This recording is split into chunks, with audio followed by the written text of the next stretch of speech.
ETF index mutual funds నేర్చుకుని stock మార్కెట్లో రాణించాలనుకుంటున్నారా? వెంటనే ఈ నెంబర్కి కాల్ చేయండి. Hi viewers, India's largest digital media network Suman టీవీకి స్వాగతం. ప్రస్తుతం మనతో ఉన్నారు motivational speaker and advocate Ushasri. నమస్తే ఉషా. నమస్తే రావు. సో మనం మామూలుగా చూసుకుంటే ఆన్లైన్ బెట్టింగ్ యాప్స్ కానీ లేకపోతే ఆన్లైన్ గేమింగ్ వల్ల కానీ చాలామంది జీవితాలు నాశనం అయిపోయినాయి. అంటే కొంతమంది వాటిల్లో ఎంతో డబ్బులు పోగొట్టుకొని సూసైడ్ చేసుకున్నారు. అంటే ఇప్పుడు మాత్రం పార్లమెంట్లో బిల్లు ప్రవేశపెట్టారు. ఏంటి వీటి మీద betting apps, online betting apps కానీ లేదా గేమ్ ఆడినా కూడా 7 ఏళ్ళు జైలు శిక్ష, భారీ జరిమానా ఈరోజే బిల్లు ప్రవేశపెట్టారు. నిజంగా అంటే గవర్నమెంట్ కూడా చూసి చూసి చూసి ఓపిక నశించి ఇలా చేసిందేమో అనిపిస్తుంది. ఇది నిజంగా ఒకందుకు చాలా మంచిది, చాలామంది జీవితాలు బాగుపడతాయేమో అనుకుంటున్నా. ఏమంటావు దీని గురించి? మనకి బిఎన్ఎస్ వచ్చింది 2023 నుంచి. సిఆర్పిసి, ఐపీసీ, సివిల్ అంతా ఎప్పుడెప్పుడో పాత అన్నీ తీసి బిఎన్ఎస్ ఇవన్నీ వచ్చాయి. సో అడ్వకేట్స్ కూడా మాకు కూడా మేము అప్డేట్ చేసుకుంటా ఉన్నాం. ఎందుకంటే పాత సెక్షన్స్ ఇప్పుడు కొత్తగా ఎట్లా ఉన్నాయి, కొన్ని చిన్న చిన్న అప్డేట్స్ ఉన్నాయి అనుకుంటున్నాం. కానీ ఎకానమీ, ఒక కంట్రీ సక్సెస్ అనేది డబ్బు మీద, ఎకానమీ మీదే ఆధారపడి ఉంటుంది రాదా. నేనేమంత పెద్ద, నాకు అసలు పాలిటిక్స్ తెలియదు. I don't get in to all that. అసలు న్యూస్ పేపర్లే చదవను నేను. బట్ కాకపోతే ఒక మనిషి పురోగతి అయినా సరే, ఏదైనా సరే డబ్బు మీదే ఆధారపడి ఉంటుంది. అండ్ ఇన్ని కోటాను కోట్ల ఉన్న మన కంట్రీ ఎకానమీ డెఫినెట్గా డబ్బులు ఇన్ అవుట్ మీద ఆధారపడి ఉంటుంది. అండ్ గవర్నమెంట్ చాలా మంది కంప్లైంట్ చేస్తున్నారు, మా దగ్గర ట్యాక్స్లు తీసుకుంటున్నారు, ఫెసిలిటీస్ లేవు. నా ఫ్రెండ్స్ చాలా మంది ఎన్ఆర్ఐస్ ఇవన్నీ చెప్తున్నారు. మనీ ఫ్లో అనేది విత్ ఇన్ ఇండియా ఉంటే మనం ఏమన్నా చేయడానికి ఉంటుంది. ఇప్పుడు ఇంటర్నేషనల్ ప్లాట్ఫామ్స్ వచ్చేసి పెద్ద పెద్ద సెలబ్రిటీస్ కూడా, బడా బాబులు అందరూ డబ్బులన్నీ ఫిజికల్ మనీ బెట్టింగ్, లేకపోతే మనం వెగస్ వెళ్ళినప్పుడు ఫిజికల్ గా మనం ఏదన్నా చేస్తే అక్కడక్కడ ఏదన్నా మనం రిస్ట్రిక్ట్ చేయడానికి ఉంటుంది. ఆన్లైన్ అనేటప్పటికి అసలు నీకు మనీ ఎక్కడి నుంచి వస్తుంది, ఎక్కడి నుంచి వెళ్తుంది, ఎటు వెళ్తుందో కూడా. ఇప్పుడు ఇంటర్నేషనల్ యాప్స్ అనుకో, డాలర్స్ లో కన్వర్ట్ అయిపోయి వాడి అకౌంట్. ఇప్పుడు మనమే కష్టపడి మన పిల్ల పాపల్ని కూడా పక్కన పెట్టి బెట్టింగ్లు చేసే మగ మహారాజుల్ని చూస్తున్నాం మనం. మన ఆంధ్రాలో మనం పెద్ద కేసులు అయ్యి పెద్ద పెద్ద బెట్టింగ్లని ఫిజికల్ గా పెద్ద మన పేర్లు ఎందుకులే కానీ సెలబ్రిటీస్ అండ్ మినిస్టర్స్ కూడా ఒక పెద్ద చిన్న వెగస్ క్రియేట్ చేసి కేసులైన సందర్భాలు మనం చూసాము. So betting is an addiction first of all. And ఇది మనకి ఈ జూదం అనేది, నేను అంటున్నాను కాదు, ప్రతిదానికి నేను పురాణాలు ఇవన్నీ తీస్తానని కాదు.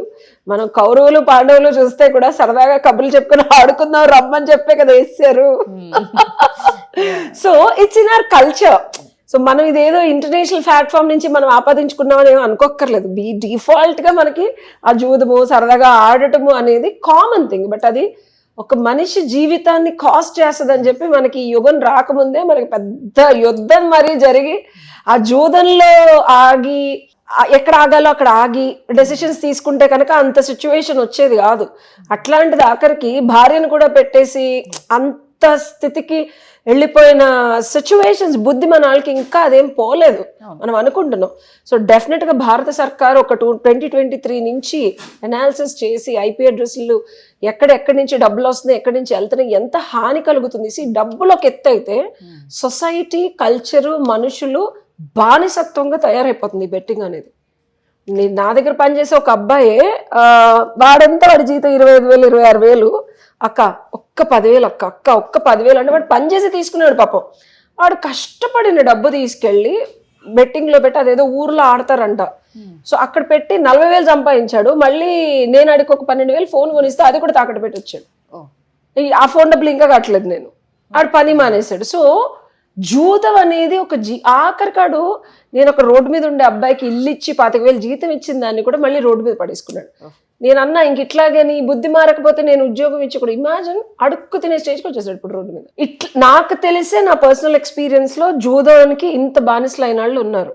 సో భారత సర్కార్ దీన్ని ఒక మంచి, ఇప్పుడు బిఎన్ఎస్ కానీ మనం 7 years శిక్ష ఎందుకు ఎక్కడ వేస్తాము అంటే కొంచెం సివియారిటీ ఆఫ్ అఫెన్స్ పెద్దగా ఉన్నప్పుడు 7 years అండ్ పాయిచీలకు శిక్షలు పడతాయి. 7 years అండ్ భారీ మూల్యం చెల్లిస్తున్నారంటే ఎవ్రీబడి ఈజ్ యూజింగ్ ఫోన్. మీరు అనుకుంటారు నేను ఏం చేసినా ఎవరికి తెలియట్లేదని. You no more have privacy. Addiction ని తగ్గించుకోవడం చాలా కష్టం. బట్ తెలిసి మీరు online betting especially exclusively is been monitored by the government అన్నప్పుడు, భారత సర్కార్ వారు మీరు చేసే ప్రతి పని, మాట, కదలిక అన్ని అబ్జర్వ్ చేస్తున్నప్పుడు అండ్ క్విక్ మనీ, క్విక్ సుఖం, అంతే క్విక్ క్రెడిబిలిటీ అంతే. అండ్ క్విక్ పేరు, క్విక్ ఇన్ఫ్లుయెన్సర్ అనే స్టేజ్లోకి వచ్చాం. మళ్ళీ సైకిల్ కింద పడుతుంది. గుర్తుపెట్టుకోండి, మీకు ఏదైతే క్విక్ మనీ వచ్చిందో ఇప్పుడు ఈ బాయ్ ఫ్రెండ్లు పెట్టుకొని తిరగటం, ఎంటర్టైన్ అవటం, డబ్బులు ఖర్చు పెట్టడం, లగ్జరీకి అలవాటు అవటం, ఇదంతా ఒక బేసిక్ లైఫ్ స్టైల్ ఉన్న ప్రతి ఒక్కళ్ళు కోరుకొని క్విక్గా మనకి ఏది వచ్చేస్తుంది అనే ప్రాసెస్లో ఈ బెట్టింగ్లు, శరీరాలు అమ్ముకోవడాలు, లేకపోతే ఏదైనా చేసేస్తున్నారు ఇన్స్టాగ్రామ్లో. ఇట్స్ ఆల్ డబ్బుల కోసం. అవును, అంతే కదా. అట్లాంటి యాప్లు కూడా వస్తున్నాయి. నువ్వు ఎంతసేపు వీడియోలు చూపించుకో డబ్బులు వేసేలాగా. సో ఇట్లాంటి గేమింగ్స్ కూడా అంటే దాన్ని ఎంత చండాలంగా చిత్రీకరిస్తున్నారంటే ఒక చిన్న కాంటెక్స్ట్ ని పట్టుకొని, సో రకరకాల online platforms, not only betting, గేమింగ్లు కూడా ఉన్నాయి. అమ్మాయిలు ఇలా చూపిస్తే ఇలా డబ్బులు ఇస్తారు, ఇట్లా చండాలం చాలా జరుగుతుంది. So gaming and especially betting bill అయితే పాస్ అవుతుంది. ఇది ఇంకా ఫైనల్ గా వాళ్ళు యాక్సెప్ట్ చేయాలి. వాదోపవాదాలు ఉంటాయి, వాళ్ళు యాక్సెప్ట్ చేస్తారా లేదా, ఏదో పెద్ద కాన్ఫ్లిక్ట్. ఎందుకంటే బడాబాబులు అందరూ బోల్డంత మంది చేతులు, కాళ్ళు, తలలు ఉండుంటాయి అందులో. సో వాళ్ళు యాక్సెప్ట్ చేసి ఇది బయటకు వస్తే సొసైటీకి డెఫినెట్ గా ఇది ఒక బ్రహ్మాస్త్రం అన్నమాట. బ్రహ్మాస్త్రం ఏంటంటే పార్లమెంట్ లో బిల్లు ప్రవేశపెడుతున్నారు మోదీ సర్కార్. అక్కడి వరకు నిజంగా అన్నట్టు చాలా హ్యాపీగా ఉంది. కానీ నెక్స్ట్ ఫర్దర్ అనేది అది ఆమోదించితే మాత్రం ఇది ఒక బ్రహ్మాస్త్రమే. అండ్ ఇప్పటికీ కూడా this is not legal by the way. అంటే ఇప్పుడు 7 years అదంతా కాకపోయినా ఇప్పటికీ online betting is not a legal thing. So still నువ్వు పట్టుబడితే కనుక నేను తీసుకెళ్ళి వేసేస్తారు. అది మన వాళ్ళకి తెలియట్లా, తెలియకుండా ఏదో చేసేస్తున్నారు. ఎప్పుడైనా గుర్తుపెట్టుకోరాదా, అడ్డంగా వచ్చిన డబ్బు, సంతోషం సుఖము లేని ప్లెజర్. అంటే సంతోషం లేని సుఖం, సుఖం ఉంటుంది సంతోషం ఉండదు, లేని ప్లెజర్ ఎప్పుడైనా హానికరం. Smoking and drinking is injuries to health అంటారు, కానీ సంతోషం లేని సుఖము, కష్టపడకుండా వచ్చిన ధనము is injurious to your life. Next video ఇదే దీంతోనే చేసేస్తాం. Thank you.